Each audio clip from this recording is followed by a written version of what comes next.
इस समय उत्तर प्रदेश में सबसे बड़ी जंग देखने को मिल रही है शंकराचार्य के बीच में और उसके साथ ही साथ योगी आदित्यनाथ के बीच में। अभी मुक्तेश्वरानंद महाराज जी की ओर से कई बड़ी चीजें यहाँ पर कही गई है, लेकिन एक बयान उनका काफी ज्यादा चर्चा में है। वो सीधे तौर पर यहाँ पर मुख्यमंत्री योगी आदित्यनाथ को चैलेंज कर रहे हैं। वो कह रहे हैं कि अगर आप सच्चे हिंदू हैं तो 40 दिन के अंदर जो गौ हत्या हो रही है उस पर रोक लगाए और राष्ट्र माता उन्हें घोषित करे, गौ माता को। इसका हर कोई समर्थन भी कर रहा है।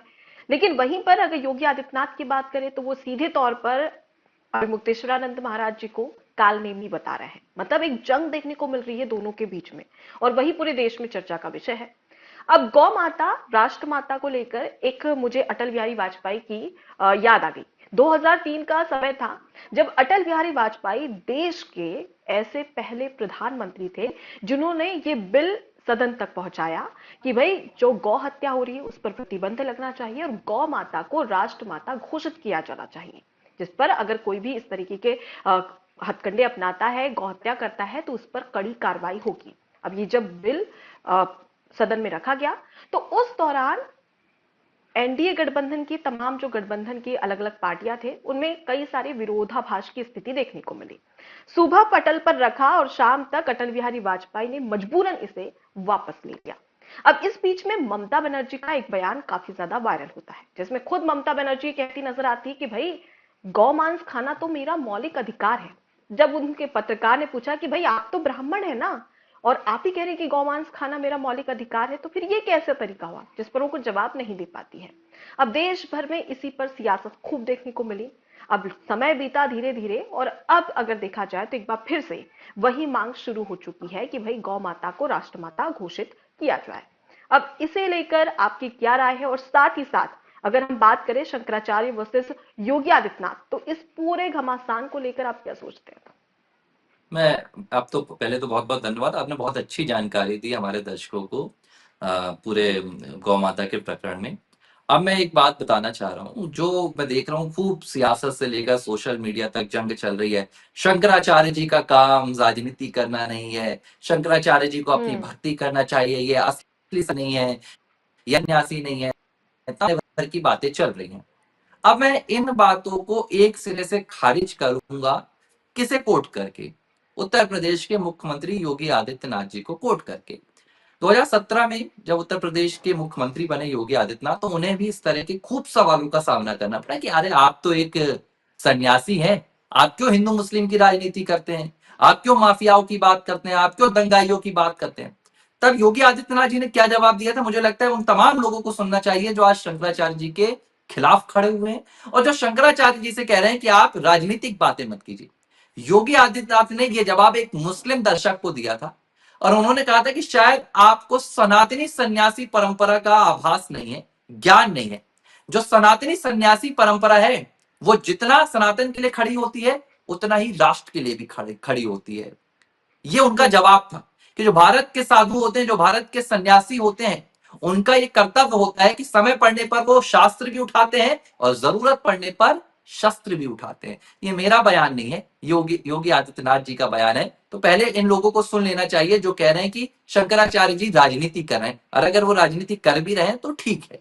दूसरी बात, शंकराचार्य जी पर सवाल उठाए गए माघ मेले में, जब वो पूरा प्रकरण निकल कर सामने आया स्नान करने को लेकर, पालकी को लेकर, तो दो धड़ बढ़ गए। एक धड़ ने कहा कि भैया आप वीआईपी कल्चर दिखा रहे हैं, तो वहां के प्रशासन ने हम्म। कह दिया कि भैया आप हमें शंकराचार्य होने के प्रमाण दीजिए। सब हम्म। कुछ हुआ, लेकिन जो सबसे दुखद हुआ वो ये था कि माघ जैसे मेले से ऐसी सनातनी सरकारों के रहते हुए एक साधु, एक सन्यासी बिना स्नान किए वापस चला गया। यह सबसे बड़ा दुर्भाग्य था, मुझे लगता है कि योगी आदित्यनाथ सरकार के पूरे 10 सालों के कार्यकाल का। अब दूसरी बात, हम्म। आपने शंकराचार्य जी से प्रमाण होने का सबूत मांगा। कुछ दिनों पहले का एक ट्वीट है जो गोरखनाथ मठ के ऑफिशियल अकाउंट से आया, जहां के मठाधीश है हमारे योगी आदित्यनाथ। जब गए थे 2024 में शंकराचार्य जी गोरखनाथ पीठ, तो बकायदा गोरखनाथ मठ के द्वारा उन्हें शंकराचार्य पदवी के जरिए संबोधित किया जा रहा है, तब सबूत नहीं मांगा जा रहा था। अब मैं आ जाता हूं इनके तत्कालीन बयान पर, जो उन्होंने कहा कि भाई अगर योगी आदित्यनाथ गौ रक्षा करना चाहते हैं, योगी आदित्यनाथ सच्चे हिंदू हैं, गौ भक्त हैं, तो उन्हें गौ हत्या पर पूर्णतः प्रतिबंध लगा देना चाहिए और उन्हें प्रमाणित करना चाहिए कि भाई जो गौ हमारी माता है वो राष्ट्र माता है। अब मुझे देखने को मिल रहा है कि कई पत्रकार, अब देखिए सत्ता और पत्रकारों का एक कहीं ना कहीं लेना देना हो जाता है। वो पक्ष रखेंगे तो योगी आदित्यनाथ का रख रहा है। और ये कौन से पत्रकार हैं जो चीख चीख के बोलते हैं हम तो सनातनी लड़ाई में लड़ रहे हैं, हम तो हिंदू लड़ाई लड़ रहे हैं, हम तो राष्ट्रवादी लड़ाई लड़ रहे हैं। अब उन्हें ये समझ में आना चाहिए कि शंकराचार्य जी का काम क्या है। शंकराचार्य जी का काम है सनातन को मजबूत करना। शंकराचार्य जी का काम है हिंदुओं को मजबूत करना। शंकराचार्य जी का काम है हिंदू जो हमारी सभ्यता है, जो संस्कृति है, उसको मजबूत करना। अगर वो गौ माता का मुद्दा उठा रहे हैं, अगर वो ये बात कह रहे हैं कि भाई वाकई में अगर आप हिंदू हैं तो प्रमाणित कीजिए, गौ हत्या पर पूर्ण प्रतिबंध लगा दीजिए, तो ये सरकारों को सोचना चाहिए ना कि जो सरकारें दावा कर रही हैं कि हम सनातनी सरकार हैं, हम हिंदूवादी सरकार हैं, वो शंकराचार्य जी की ये छोटी सी मांग पूरी क्यों नहीं कर पा रही है? क्यों गौ हत्या पर पूर्ण प्रतिबंध नहीं लगाया जा रहा है? अब मुझे एक बयान याद है, अभी किरण रिजिजू हमारे केंद्रीय संसदीय कार्य मंत्री है, उन्होंने सार्वजनिक मंच से कहा था मैं बीफ खाता हूं। बताइए ये बात हो रही है। सरकार में बैठे मंत्री कह रहे हैं कि मैं तो, मेरे धर्म में तो ऐसी कोई मनाई नहीं, वो बौद्ध धर्म से ताल्लुक रखते हैं। अब बात निकली है तो दूर तलक तक जाएगी। रोको भैया हमारी आवाज, लगा दो, प्रतिबंध लगा सकते हो हमारी आवाज पर। तो अब ये खुद ही सरकार में बैठे हुए मंत्री कह रहे हैं कि हम तो गौमांस खाते हैं, बीफ खाते हैं, तो फिर तो कहानी खत्म हो गई, राजनीति है। फिर तो शंकराचार्य जी की अब बात सच है ना।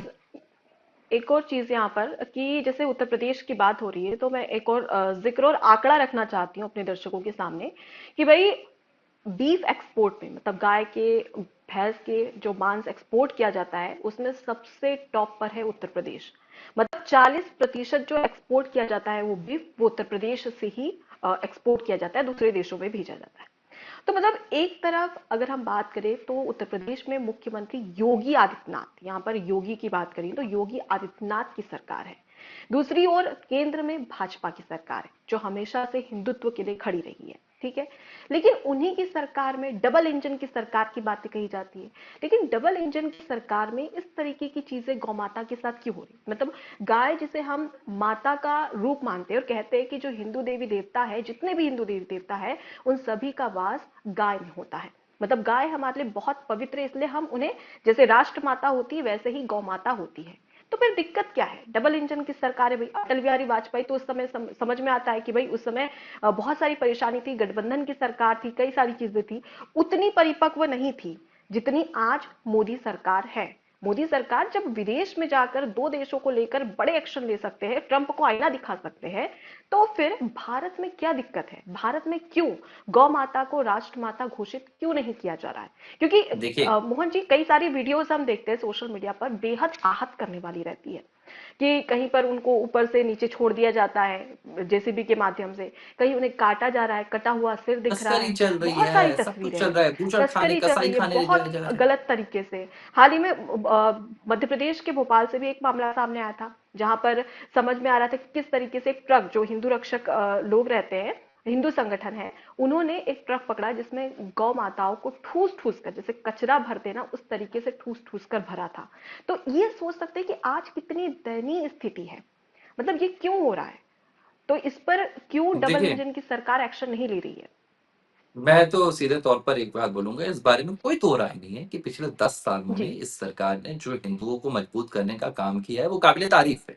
वो हमने बिल्कुल। देखा भी है तमाम मुद्दों पर, जहां हिंदू कमजोर था या जहां हिंदुओं के साथ भेदभाव दूसरी सरकारों ने किया, भाजपा सरकार ने उस भेदभाव को खत्म किया है। पुरजोर तरीके से खुलकर हिंदुओं के समर्थन में ये सरकार खड़ी हुई है, चाहे फिर वो उत्तर प्रदेश की योगी आदित्यनाथ सरकार हो या केंद्र की मोदी सरकार हो। मैं इस पर आरोप नहीं लगा रहा, लेकिन हम्म। इसकी एवज पर मैं उन मुद्दों पर आंखें मूंद लूं जो मुद्दे हमें सीधी आंखों से नजर आ रहे हैं। गौ माता को लेकर देखिए ये राजनीति हो रही है कहीं ना कहीं। भी मैं आपको एक उदाहरण दे रहा हूं, भाजपा के सबसे हम्म। दिग्गज प्रवक्ता है, दिग्गज प्रवक्ता जो हर किसी को अपनी बातों से तोड़ मरोड़ कर नीचे झुका देते हैं, सुधांशु त्रिवेदी जी, ठीक है, राज्यसभा हम्म। सांसद भी है।